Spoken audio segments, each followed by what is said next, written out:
എല്ലാവർക്കും എൻ്റെ വിനീത നമസ്കാരം.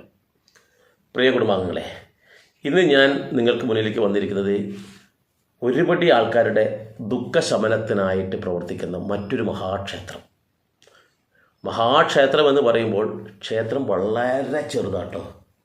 പക്ഷെ അവിടുത്തെ ശക്തി എന്ന് പറഞ്ഞാൽ പ്രവചിക്കാനാവാത്തത്, അത്രയേറെ വിശാലമായിട്ടുള്ളതാണ് എന്നർത്ഥം. അതുകൊണ്ടാണ് ഞാൻ മഹാക്ഷേത്രം എന്ന് പറഞ്ഞത്. പക്ഷേ ക്ഷേത്രം പോയി കഴിഞ്ഞാൽ വളരെ ചെറുതാണ് എന്നർത്ഥം. കാന്താരി മുളക് പോലെയാണ്.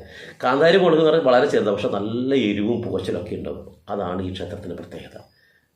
എന്താണ് ഈ ക്ഷേത്രത്തിൻ്റെ പ്രത്യേകത എന്ന് വെച്ച് കഴിഞ്ഞാൽ, നമ്മൾക്കറിയാം, വിവാഹം കഴിച്ചതിന് ശേഷം ഒരുപടി വഴിപാടുകൾ കഴിച്ചു, ഒരുപടി ഡോക്ടർമാരെ കണ്ട് ഒന്നും ഒരു പരിഹാരമില്ല. ഒരു കുട്ടിക്കാല് കാണുന്നില്ല, ഒരു കുഞ്ഞിക്കാല് കാണാൻ വേണ്ടിയിട്ട് എന്തൊക്കെ ചെയ്യാൻ പറ്റും അതൊക്കെ ചെയ്തു എന്നൊക്കെ നമ്മൾ പറയാറില്ലേ. അപ്പോൾ അങ്ങനെ മാനസികമായി മടുത്തവർ മാത്രം അറ്റ കൈ എന്ന വിധത്തിൽ നിങ്ങൾക്ക് ഇവിടെ പോവാം. അങ്ങനെ അറ്റ കൈ എന്ന വിധത്തിൽ ഇവിടെ പോയി കഴിഞ്ഞാൽ ഇവിടെ ചെയ്യുന്ന ഒരു പൂജയുണ്ട്, അതിവിശിഷ്ടമായിട്ടുള്ള പൂജ. ഈ പൂജയുടെ പ്രത്യേകത കൂടി പറഞ്ഞാലേ നിങ്ങൾക്ക് അതിൻ്റെ മാഹാത്മ്യം മനസ്സിലാക്കാൻ പറ്റും. ഞാൻ ആദ്യമേ പറയാം, വൈദ്യസംഘവും എല്ലാവരും കൈയൊഴിഞ്ഞാൽ മാത്രമേ ഇവിടെ പോകേണ്ടതുള്ളൂ. നിങ്ങൾ ആദ്യം ഡോക്ടർമാർക്കെല്ലാം പോയി അവരെന്തെങ്കിലും തെറ്റ് പറയുന്നത് ഒരു വേറെ പ്രശ്നമൊന്നുമില്ല, അതുകൊണ്ട് നിങ്ങൾക്ക് പക്ഷേ എന്താണെന്ന് അറിയില്ല, ഡോക്ടർമാർ പറയുന്നുണ്ട് വെച്ചാൽ ചെറുക്കനും പ്രശ്നമില്ല പെണ്ണിനും പ്രശ്നമില്ല എന്നൊക്കെ പറയും. അപ്പോൾ ഇങ്ങനെയുള്ള സമയത്താണ് നിങ്ങൾ പോകേണ്ടത്.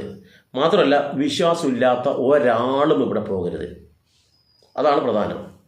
പോകുന്ന അവസരത്തിൽ ഭാര്യയും ഭർത്താവും ഒന്നിച്ച് തന്നെ പോകണം. ഈ പൂജയ്ക്കൊരു പ്രത്യേകത ഉണ്ട്, അതുകൊണ്ടാണ് പറയാൻ കാരണം. എന്താണെന്ന് വെച്ചാൽ, ഈ പൂജയ്ക്ക് അവിടെ നടക്കുന്നത് എന്താണെന്ന് വെച്ചാൽ ഒരു സന്താന ഗോപാല ഹോമമാണ് അവിടെ നടക്കുന്നത്. അപ്പോൾ ഈ ഹോമകുണ്ടത്തിനരികിൽ ഇവരിയ്ക്കണം, ഭാര്യയും ഭർത്താവ് ഇരിക്കണം. എങ്ങനെ? പണ്ട് രാമായണത്തിലൊരു ഹോമത്തിൻ്റെ കാര്യം പറയുന്നത് എന്താ പറയുക, പുത്രകാമേഷ്ടി യാഗം എന്ന് പറയുന്നത്. പുത്രനെ കാമിച്ചും കൊണ്ട് ചെയ്യുന്ന ഇഷ്ടി എന്ന് വെച്ചാൽ ഹോമം. അപ്പോൾ ഈ പുത്രകാമേഷ്ടി എന്ന് പറയുന്ന ആ ഹോമത്തിൻ്റെ മറ്റൊരു പേര് അല്ലെങ്കിൽ മറ്റൊരു പതിപ്പാണ് ഇവിടെ നടക്കുന്ന എന്തെന്ന് സന്താന ഗോപാല ഹോമം എന്ന് പറയുന്നത്. ഇതേപോലെ തന്നെ പായസം ഉണ്ടാക്കിയിട്ട് ആ പായസം ഹോമകുണ്ടത്തിലൊക്കെ ഇതാക്കിയിട്ട് അങ്ങനെ ഒരു പ്രത്യേക തരത്തിലുള്ളൊരു ഇതാണ്. അപ്പോഴെന്ത് വേണമെന്നറിയാം, ഈ ക്ഷേത്രത്തിൽ ഭാര്യ ഭർത്താക്കന്മാർ ഒന്നിച്ച് പോയിട്ട് ഈ ഹോമകുണ്ടത്തിനരികിൽ ഇരുന്നിട്ട് വേണം എന്ത് ചെയ്യാൻ വേണ്ടിയിട്ട്, ഈ പൂജ ചെയ്യാൻ വേണ്ടിയിട്ട്. നിങ്ങൾ അങ്ങനെ ചെയ്യുകയാണെങ്കിൽ, മക്കളില്ലാത്ത ആൾക്കാരോട് വ്യക്തമായിട്ട് പറയാം, നിങ്ങൾക്ക് ഇഷ്ടമില്ലൊക്കെ അയച്ചു കൊടുത്തോളൂ.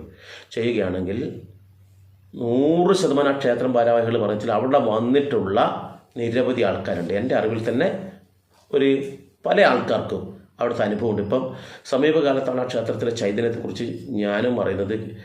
ഞാൻ അവിടെ ഇപ്പോൾ പരമാവധി സമയങ്ങളിൽ ആ ക്ഷേത്രങ്ങളിൽ പോകാനും അവിടുത്തെ അമ്മയുടെ പ്രസാദത്തിന് പാത്രം ആവാൻ ഞാൻ ശ്രമിക്കാറുണ്ട്. പരമാവധി ഞാൻ അവിടെ വെള്ളിയാഴ്ച ദിവസം വളരെ പ്രാധാന്യമായതുകൊണ്ട് തന്നെ വെള്ളിയാഴ്ച ആഴ്ചയിൽ ഒരു ദിവസം അവിടെ നട തുറക്കാറുള്ളൂ. അത് ഏറ്റവും പ്രധാനം. വെള്ളിയാഴ്ച ദിവസം മാത്രമേ നട തുറക്കാറുള്ളൂ. അതും സന്ധ്യയ്ക്ക് ശേഷമാണ് ഈ പൂജ ചെയ്യുന്നത്. വളരെ പ്രാധാന്യം, ഭാര്യയും ഭർത്താവും ഒന്നിച്ചിരുന്നിട്ട്. അപ്പോൾ ആ ക്ഷേത്രത്തിൽ ആ പൂജയിൽ പങ്കെടുക്കാൻ നിങ്ങൾക്ക് പറ്റിയാൽ, അവിടെ അവർ പറയുന്നു, എൻ്റെ അനുഭവം കൊണ്ട് ഞാൻ 1-2 ആൾക്കാരിൽ നിന്ന് കിട്ടിയ അറിവ് പറയുന്നത്, എല്ലാവരും കൈയൊഴിഞ്ഞിട്ട് പോലും അവിടെ എത്തിയ സമയത്ത് അവർക്ക് ആ കുട്ടി ഉണ്ടായി എന്നാണ് പറയുന്നത്. അപ്പോൾ നിങ്ങൾക്ക് വേണമെങ്കിൽ അവിടെ ബന്ധപ്പെട്ടിട്ട് കാര്യങ്ങൾ ചെയ്യാം. പൈസ എന്ന് പറഞ്ഞാൽ അങ്ങനെ വലിയ പൈസയൊന്നും ഇല്ല കേട്ടോ. സ്വതവേ നമുക്കിങ്ങനൊരു സന്താന ഗോപാല മന്ത്രഹോമമൊക്കെ ചെയ്യണമെന്നുണ്ടെങ്കിൽ 25,000 35,000 ഒക്കെ വാങ്ങുന്ന നടത്തി എനിക്ക് തോന്നുന്നു വെറും 2,000 രൂപയ്ക്ക് താഴെ മാത്രമേ ഉള്ളൂ. എന്തൊക്കെയോ ചിലവുകൾ നമ്മൾ ചെയ്യുന്നില്ലേ, അനാവശ്യമായിട്ട് ഒരുപാട് കാര്യങ്ങൾ ചെയ്തില്ലേ, ഒന്ന് പരീക്ഷിച്ച് നോക്കുക. അങ്ങനെയാണെങ്കിൽ ചിലപ്പോൾ നമ്മുടെ ജീവിതത്തിലെ ഏറ്റവും സന്തോഷകരമായൊരവസ്ഥയായിരിക്കും നമുക്കുണ്ടാവുക. അപ്പോൾ ഞാൻ ക്ഷേത്രത്തിൻ്റെ കാര്യം പറഞ്ഞില്ല. ഈ ക്ഷേത്രം എന്ന് പറയുന്നത് കണ്ണൂർ ജില്ലയിലെ തളിപ്പറമ്പ് നഗരത്തിനോട് ചേർന്നിട്ടാണിത്. എന്ന് വെച്ചാൽ തളിപ്പറമ്പ് ബസ് സ്റ്റാൻഡിൽ ബസ് ഇറങ്ങിക്കഴിഞ്ഞാൽ ഓട്ടോറിക്ഷക്കോ മറ്റൊരു വാഹനത്തിലോ പോകേണ്ട ആവശ്യമില്ല. ബസ് സ്റ്റാൻഡിൽ നിന്നും കൃത്യം പറയുകയാണെങ്കിൽ 150 മീറ്ററാണ് ഈ ക്ഷേത്രത്തിലേക്കുള്ളത്. തളിപ്പറമ്പ് ഭഗവതി ക്ഷേത്രം എന്നാണ് ഇതിന് പറയുന്നത്. മകരമാസത്തിൽ അവിടെ പൊങ്കാല ഏറ്റവും പ്രധാനമായിട്ടുള്ളൊരു ആഘോഷമാണ്. മുമ്പ് ഇതുപോലെ കുട്ടികളില്ലാത്ത ഒരമ്മ, ഇപ്പം സമീപകാലത്താണ്, മുമ്പ് എന്ന് പറയാൻ വേണ്ടി ഒരു 5 കൊല്ലത്തിന് ഇപ്പുറമാണ് അനുഭവം. മക്കളില്ലാത്ത ഒരു അമ്മ അവിടെ ഒരു പെൺകുട്ടി അവിടെ വന്നിട്ട് ഈ ഹോമം കഴിക്കുകയും അതിനുശേഷം തൊട്ടടുത്ത പൊങ്കാലയ്ക്ക് ഈ കുട്ടിയെ എടുത്തു കൊണ്ടുവന്നിട്ട് അവരവിടെ പൊങ്കാല ഇട്ടിട്ടുണ്ടായിരുന്നു. ആ പൊങ്കാല ഇട്ടത് ശ്രദ്ധയിൽപ്പെട്ടപ്പോഴാണ് ഞാൻ ഈ ഒരു വിഷയം ഇന്ന് ചെയ്താലോ എന്ന് പറയുന്നത്. അത് ആ സ്ത്രീ തന്നെയാണ് എന്നോട് പറഞ്ഞത്. മക്കളില്ലാത്തൊരവസ്ഥ ഉണ്ടായിരുന്നു, ഒരുപാട് വഴിപാട് കഴിച്ചു, എന്നിട്ടൊന്നും ഒരു ഗുണം കിട്ടിയില്ല.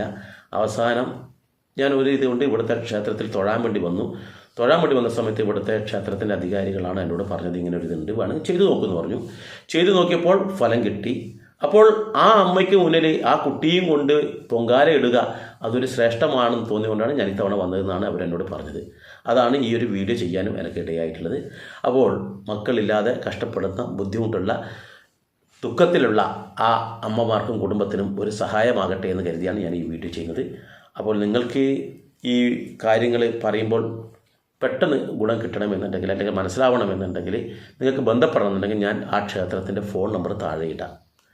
നിങ്ങൾ എന്ത് വേണം, ക്ഷേത്രത്തിൻ്റെ ഭാരവാഹികളെ വിളിച്ചിട്ട് ബുക്ക് ചെയ്തിട്ട് വേണം നിങ്ങൾ അവിടെ പോകാൻ വേണ്ടിയിട്ട്. കാരണം വെള്ളിയാഴ്ച ദിവസം മാത്രമേ അവിടെ ഉള്ളൂ. അതിനല്ല, നമുക്ക് വെള്ളിയാഴ്ച ദിവസം മാത്രമല്ല, ഞങ്ങൾക്ക് പ്രത്യേകിച്ച് വെള്ളിയാഴ്ച ദിവസം വരാൻ പറ്റില്ല, മറ്റൊരു ദിവസമാണ് അവിടെ പോകേണ്ടതെന്ന് പറഞ്ഞാൽ അവർ അന്നേ ദിവസം വിശേഷ പൂജ എന്ന വിധത്തിൽ അവിടെ നട തുറന്നിട്ട് അവിടെ പൂജ ചെയ്ത് കൊടുക്കും. അപ്പോൾ അല്പം കൂടി പൈസ അധികം വരും. വിശേഷാൽ പൂജയാണല്ലോ, അപ്പോൾ അതിന് ആ പ്രത്യേകിച്ചൊരു പൂജാരി വരുമ്പോൾ അവർക്ക് എന്തെങ്കിലും ദക്ഷിണയും കാര്യങ്ങളെല്ലാം വേണ്ടി വരുമല്ലോ നട തുറക്കുന്നതിനല്ലേ. അതിനെന്താ വെച്ചാൽ അത് അവരോട് പറഞ്ഞാൽ അവർ ചെയ്തു തരും. അപ്പോൾ വെള്ളിയാഴ്ച ദിവസമാണ് സ്ഥിരമായിട്ട് നട തുറക്കുന്നത്. പറ്റുന്ന ആൾക്കാർക്ക് അവിടെ പോയി തൊഴുതാൽ തന്നെ വലിയൊരു ആശ്വാസമായിരിക്കും. അപ്പോൾ ഇങ്ങനെയുള്ള സമയത്ത് അവർ നട തുറന്നിട്ട് അതിന് വിശേഷാൽ പൂജ എന്ന വിധത്തിൽ അത് ചെയ്തു തരും. ഏതായാലും ഞാൻ ആ ക്ഷേത്രത്തിൻ്റെ നമ്പർ താഴെ പോസ്റ്റ് ചെയ്യുന്നുണ്ട്, നിങ്ങളത് കാണുക. കണ്ടിട്ട് നിങ്ങൾ അവരെ വിളിച്ച് തൃപ്തി. ഇനി ഇദ്ദേഹത്തിൻ്റെ നമ്പറിൽ വിളിച്ച് കിട്ടുന്നില്ല എന്നെങ്കിൽ നിങ്ങൾ എന്നെ വിളിച്ച് കഴിഞ്ഞാൽ ഞാൻ വീണ്ടും അതിനെക്കുറിച്ച് വിശദമായിട്ട് കാര്യങ്ങൾ പറഞ്ഞില്ല, കേട്ടില്ലേ. എല്ലാവർക്കും നിങ്ങൾ പരമാവധി ഈ കാര്യങ്ങൾ മറ്റുള്ളവർക്ക് അയച്ചു കൊടുത്തോളൂ. ഏതായാലും എല്ലാവരുടെയും കുടുംബത്തിൽ സൽസന്താനങ്ങളുണ്ടായിട്ട് അവർ കുടുംബം സന്തോഷകരമാകട്ടെ എന്ന് നമുക്ക് പ്രാർത്ഥിക്കാം. പക്ഷേ ഒരു കാര്യം കൂടി സൂചിപ്പിക്കട്ടെ, അത് വിട്ടുപോകും. ഈ പൂജയ്ക്ക് പോകുന്ന ആൾക്കാർ ശ്രദ്ധിക്കേണ്ട ഒരു കാര്യമുണ്ട്. ഒന്ന്, ആ പൂജ ചെയ്യുന്ന ആൾക്കാർ ഭാര്യയും ഭർത്താവും വ്രതത്തിലായിരിക്കണം. വ്രതമെടുത്ത് വേണം അവിടെ പോകാൻ വേണ്ടി. മത്സ്യമാംസാദികളോ ലഹരിയോ മറ്റു കാര്യങ്ങളൊന്നും ഉപയോഗിക്കാതെ വേണം അവിടെ പോകാൻ വേണ്ടിയിട്ട്. രണ്ടാമതൊരു കാര്യം വെച്ചാൽ ആ ഇതിൻ്റെ മുന്നിൽ, ആ ഹോമകുണ്ടത്തിൻ്റെ മുന്നിൽ ഇരിക്കുന്ന ആൾ പൂർണ്ണമായിട്ടും ഈശ്വര വിശ്വാസത്തോടുകൂടിയാണ് ഇരിക്കണം. ഈ വിശ്വാസമില്ലാത്ത ആൾക്കാർ അവിടെ പോകരുത്. വിശ്വാസത്തോടു കൂടി ഇരിക്കണം. നല്ലതുപോലെ അമ്മയുടെ സഹസ്രനാമമോ അല്ലെങ്കിൽ അമ്മയുടെ നാമമന്ത്രങ്ങൾ ഉച്ചരിച്ചു കൊണ്ടുവേണം അവരവിടെ ഇരിക്കാൻ. കാരണം അതീവ ശ്രേഷ്ഠയായിട്ടുള്ള പരാശക്തി ഭാവമാണ് അവിടെയുള്ളത്. അതുകൊണ്ട് അത്ര ശുദ്ധിയോടുകൂടി മനസ്സിൽ 100% നല്ല ഒരു സന്താനം ഉണ്ടാകാനുള്ള ഒരു പ്രാർത്ഥനയാണ് വേണ്ടത്. നല്ലൊരു സന്താനം ഉണ്ടാകാനുള്ള പ്രാർത്ഥനയാണ് വേണ്ടത് എന്നർത്ഥം. അങ്ങനെ ആ പ്രാർത്ഥന ചെയ്ത് വേണം ഈ പൂജയിൽ പങ്കെടുക്കാൻ വേണ്ടിയിട്ട് എന്നർത്ഥം.